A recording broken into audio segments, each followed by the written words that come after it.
ये class 9th science chapter 1 matter in surrounding का part number 6 और इस पार्ट में मैं आपके लिए लेकर आया हूँ वीडियो सॉल्यूशन एनसीईआरटी बुक्स की टेक्स्ट बुक के सॉल्यूशन फॉर क्लास 9th। मुझे कई बच्चों ने मैसेज किया था कि सर हमें प्रॉब्लम आ रही है सॉल्यूशन करने में, तो उसके लिए मैंने वीडियो बनाया है। आप देखिए और बताइए आपको कैसा लगा। इन टेक्स्ट क्वेश्चन में हमारा फर्स्ट क्वेश्चन था which of the following are matter, निम्न में से कौन मैटर हैं? Chair, air, love, smell, head, almonds, thought, cold, lemon, water, smell of perfume. तो हमें इसमें सिर्फ उन चीज़ों को छांटना है जो मैटर हैं। तो यहाँ मैटर कौन कौन है हमारे? The following substance are matter chair, air, almonds and lemon water. ये सब क्या है? हमारे मैटर हैं। ठीक है, इसके अलावा आप स्मेल और परफ्यूम को भी इसमें ऐड कर लें। वो मैं यहाँ ऐड करना भूल गया इसको। स्मेल और परफ्यूम भी आप इसको यहाँ पर लिख लें, क्योंकि परफ्यूम के पार्टिकल्स होते हैं, मैटर है वह भी, और एयर में मौजूद होता है और हम तक पहुँचता है। Then question number 2, give reason for the following observation. यहाँ पर कुछ ऑब्जर्वेशन दिए गए हैं, आपको इनके लिए आंसर लिखना है। Then let's see. A smell of hot sizzling food reaches you several meter away, but to get the smell from cold food you have to go too close. कोई गर्म बनता हुआ भोजन होता है, गर्म भोजन होता है, उसकी खुशबू आप तक कहीं दूर सेवरल मीटर्स अवे तक आप तक पहुंच जाती है, लेकिन किसी कोल्ड फूड ठंडे भोजन की खुशबू के लेने के लिए आपको उसके पास जाना पड़ेगा, उसके क्लोज में आपको जाना पड़ेगा। तो ऐसा क्यों है? इसके पीछे क्या कारण है? And solution is particles in the air if fueled with higher temperature acquire high kinetic energy। यदि पार्टिकल एयर के पार्टिकल्स को हाई टेम्परेचर दिया जाए, है ना, उनको अधिक गर्म किया जाए, तो वे क्या करते हैं? हाई काइनेटिक एनर्जी प्राप्त कर लेते हैं। उनमें जो पार्टिकल्स होते हैं उनमें काइनेटिक एनर्जी यानी कि मोशन बढ़ जाता है। Which as them to move fast over stretch. तो वह इस तरह से उनमें गति बढ़ने के कारण वह फास्ट से तेज़ी के साथ एक दूरी को तय कर पाते हैं। Hence the smell of hot sizzling food reaches a person even at a distance of several metre. इसलिए जो हॉट सिजलिंग फूड की स्मेल होती है वह किसी व्यक्ति तक कई दूरी तक पहुंच सकती है। ठीक है। Then question number 3, a diver is able to cut through water in a swimming pool, which property of matter does this observation show.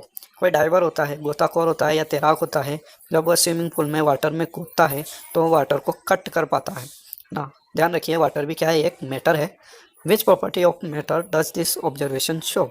तो यहाँ पर हमें मैटर की कौन सी प्रॉपर्टी के बारे में पता चलता है। Then let's see solution. The diver is able to easily cut through the water in the swimming pool because of the weak forces of attraction between water molecules. जो डाइवर होता है वह आसानी से वाटर मॉलिक्यूल्स को काट पाता है स्विमिंग पूल में, बिकॉज जो वाटर के मॉलिक्यूल्स होते हैं उनमें फोर्स ऑफ अट्रैक्शन कैसा होता है? कंपैरेटिवली लेस होता है, कम होता है या वीक होता है। इसलिए वह आसानी से दूर दूर हो जाते हैं जब उसको डाइवर उसमें छलांग लगाता है या कूदता है। It is the property of water that attributes to easy diving.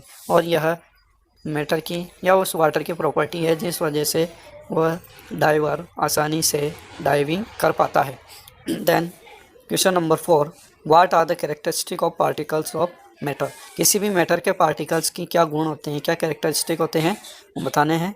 तो वी हैव 3 प्रॉपर्टीज।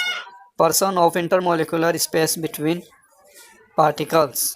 हमारे पार्टिकल्स के बीच में इंटरमोलिकुलर स्पेस प्रेजेंट होता है। Particles are in constant motion. किसी भी मैटर के पार्टिकल लगातार गति करते रहते हैं।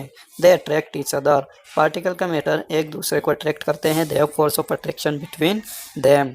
Then we come to next in text question, that is exercise 1.3, page number 6 पर है ये बुक में। क्वेश्चन नंबर 1 है the mass per unit volume of a substance is called density. है ना, डेंसिटी मतलब घनत्व। हमारा जो डेंसिटी होती है वो क्या होती है? मास पर यूनिट वॉल्यूम। और इसका फॉर्मूला होता है D इक्वल टू या रो इक्वल टू हम लिखते हैं m/v, mass upon volume. Arrange the following in order of increasing density. और हमने यहाँ पर डेंसिटी को बहुत ही फिनोमिनल या पेरिफेरल तरीके से पढ़ा है कि हमारी जो डेंसिटी होती है वो पार्टिकल्स के पास या दूर दूर होने से कैसे संबंधित होती है। तो हमने पढ़ा है कि अगर मैटर सॉलिड है तो उसकी डेंसिटी ज़्यादा है, लिक्विड है तो उसकी डेंसिटी उससे कम है, और यदि गैस है तो उसकी डेंसिटी सबसे कम होगी। क्यों? क्योंकि वहाँ पर पार्टिकल्स में फोर्स ऑफ अट्रैक्शन बहुत कम होता है। ठीक है, तो आपको उसी तरह से इसको सोल्व करना है। Air exhaust from the chimneys, Honey, water, chalk, cotton and iron. तो आपको इनको अरेंज करना है in the order of increasing density. तो सबसे पहले आपको किसको रखना होगा? जिसकी डेंसिटी सबसे कम होगी। तो हम यहाँ पर लिख देते हैं सबसे पहले एग्जॉस्ट फ्रॉम चिमनी। ठीक है, फिर उसके बाद आपको यहाँ पर साइन लगाना पड़ेगा, इस तरह से बीच में साइन लगाने हैं। ठीक है, लेस देन मोर देन का साइन लगाना है आपको। एग्जॉस्ट फ्रॉम चिमनी, ये गैसियस पार्टिकल होते हैं कार्बन के इसमें, है ना। देन कॉटन है, कॉटन के बाद हमारा लिक्विड आ जाता है वाटर। देन हनी आ जाता है, ये भी लिक्विड है लेकिन ये वाटर से ज़्यादा डेंस होता है ना, इसमें फ्लूइडिटी कम होती है थोड़ी। देन चॉक जो कि हमारा सॉलिड है, आयरन भी हमारा सॉलिड है। और एक और बात आप देखेंगे कि हमारी कॉटन भी सॉलिड है, लेकिन इसका जो मास अपॉन वॉल्यूम का रेशियो है ना, इसका वॉल्यूम ज़्यादा है लेकिन इसमें वजन बहुत कम है, क्योंकि इसमें एयर भरी होती है, इसलिए इसकी डेंसिटी यहाँ पर बहुत कम है। ठीक है, तो आपको इस तरह से टेबुलेट करना है इनको। Then question number 2, answer the following, tabulate the difference in characteristics of matter. तो मैं आपको यहाँ पर एक टेबल बताने वाला हूँ। फ्रेंड्स, यहाँ पर एक टेबल दी गई है difference between solid, liquid and gases, जिसमें तीनों में डिफरेंस दिया गया है प्रॉपर्टी के अनुसार। फर्स्ट प्रॉपर्टी है हमारी रिजिडिटी। रिजिडिटी मतलब कठोरता। तो solids are rigid, liquids are not rigid, gases are not rigid, है ना। बिल्कुल जो कठोर होते हैं, अपनी आकार और आकृति को चेंज नहीं करते हैं, वो रिजिड कहलाते हैं। तो हमारे सिर्फ सॉलिड ही रिजिड होते हैं, liquid and gases are not rigid. Then shape and volume, उनकी जो आकार होता है, आकृति होती है, और उनका आयतन होता है, उसके बारे में क्या प्रॉपर्टीज़ हैं सॉलिड की। सॉलिड है definite shape and volume. Solid का एक डेफिनेट शेप होता है, एक निश्चित आकृति होती है और निश्चित आयतन होता है। Liquids have definite volume but not definite shape. Liquids की वहीं पर एक निश्चित आयतन तो होता है लेकिन उनकी एक डेफिनेट शेप नहीं होती है। Gases have neither definite shape not definite volume. और गैसेज में न तो निश्चित आकृति होती है, न ही निश्चित आयतन होता है। Then fluidity, next characteristic is fluidity. Solid can not flow. Fluidity मतलब बहाव, क्या कोई भी मैटर बह सकता है या नहीं, उसी आधार पर हम यहाँ पर लिख रहे हैं properties. Solid can not flow, solid नहीं बह सकते। Liquid can flow from higher to a lower level, और लिक्विड्स फ्लो कर सकते हैं। Gases can flow in all direction, और गैसेज सभी डायरेक्शन में मूव कर सकती हैं या बह सकती हैं। देन कंप्रेसिबिलिटी, संपीड्यता, कितना हम उसको कंप्रेस कर सकते हैं दबाकर। Solid can not be compressed appreciably, solid को हम बहुत ज़्यादा या नहीं दबा सकते, बिल्कुल नहीं उनको हम कंप्रेस कर सकते। Solid can be easily compress, liquid can be easily compress, liquids को हम आसानी से कंप्रेस कर सकते हैं थोड़ा बहुत। And gases can be easily compressed, और हम गैसेज को भी आसानी से कंप्रेस कर सकते हैं। तो ये हमारे डिफरेंस हो गए सॉलिड, लिक्विड और गैसेज में। Okay, then we come to our next question. Comment upon the following: rigidity, compressibility, fluidity, filling a gas container, shape, kinetic energy and density। तो सबसे पहले है हमारा A, it is the rigidity. First में हम लिखते हैं रिजिडिटी के बारे में। The difference in the characteristics of this matter, ये हमने पढ़ लिया है। देन उसके बाद हमारी जो रिजिडिटी है हम उसको डिफाइन करने वाले हैं। Rigidity, it is the propensity of a substance to continue to remain in its shape when treated with an external force, है ना। यहाँ पर ये थोड़ा सा गड़बड़ हो गया है, यहाँ प्रोपेंसिटी की जगह हमको लिखना है प्रॉपर्टी। क्या लिखेंगे आप? प्रॉपर्टी।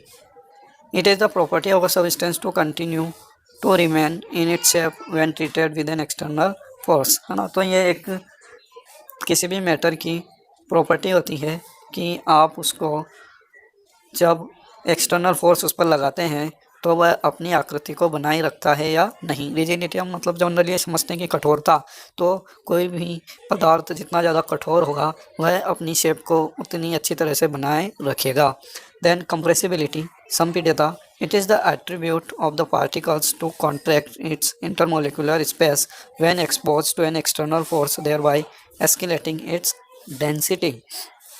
तो यह किसी पार्टिकल्स की एक एट्रीब्यूट है कि जब हम उसको कॉन्ट्रैक्ट करते हैं तो वह अपने जो इंटरमोलिकुलर स्पेस होते हैं वह एक्सटर्नल फोर्स के कारण क्या होते हैं, पास पास आ जाते हैं और वह पार्टिकल्स कॉन्ट्रैक्ट हो जाते हैं या कंप्रेस हो जाते हैं, है ना, बाय एस्केलेटिंग इट्स डेंसिटी, और इसकी डेंसिटी भी क्या हो जाती है, कम हो जाती है। Then fluidity, fluidity is the ability of a substance to flow और मूव अबाउट फ्रीली, है ना। फ्लूइडिटी हमने ऊपर अभी कंपेरिजन्स में भी इसको पढ़ा है सॉलिड लिक्विड गैस में कि फ्लूइडिटी क्या होती है, किसी भी पदार्थ की बहने की क्षमता होती है जिसमें उसके मॉलिक्यूल्स फ्रीली मूव करना चाहते हैं। Then filling of the gas container, हमें कोई सिलेंडर वगैरह भरना है, गैस का कंटेनर बनना है। The particles in a container takes it shape as they randomly vibrate in all possible direction. तो जब हम गैस कंटेनर को भरते हैं तो उसके अंदर जितने भी पार्टिकल होते हैं गैस के, वह उसकी आकृति को ले लेते हैं जैसे कि वह सभी डायरेक्शन में, ऑल पॉसिबल डायरेक्शन में मूव करते रहते हैं। देन नेक्स्ट है shape. It is the definite structure of an object with in an external boundary. यहाँ पर एक टर्म है एक्सटर्नल बाउंड्री। तो शेप मतलब होता है आकृति। तो आकृति क्या होती है, किसी भी वस्तु की आकृति एक डेफिनेट स्ट्रक्चर होती है, उसकी एक निश्चित संरचना होती है जिसकी एक निश्चित एक्सटर्नल बाउंड्री भी होती है, वो उसको क्रॉस नहीं करती है, ठीक है। तो सॉलिड की जैसे हमारी शेप डेफिनेट होती है तो उसमें एक्सटर्नल बाउंड्री भी डेफिनेट होती है ना, और लिक्विड की शेप डेफिनेट नहीं होती है तो उनकी एक्सटर्नल बाउंड्रीज भी डेफिनेट नहीं होती है और डेफिनेट स्ट्रक्चर भी नहीं होता है। देन काइनेटिक एनर्जी, गतिज ऊर्जा।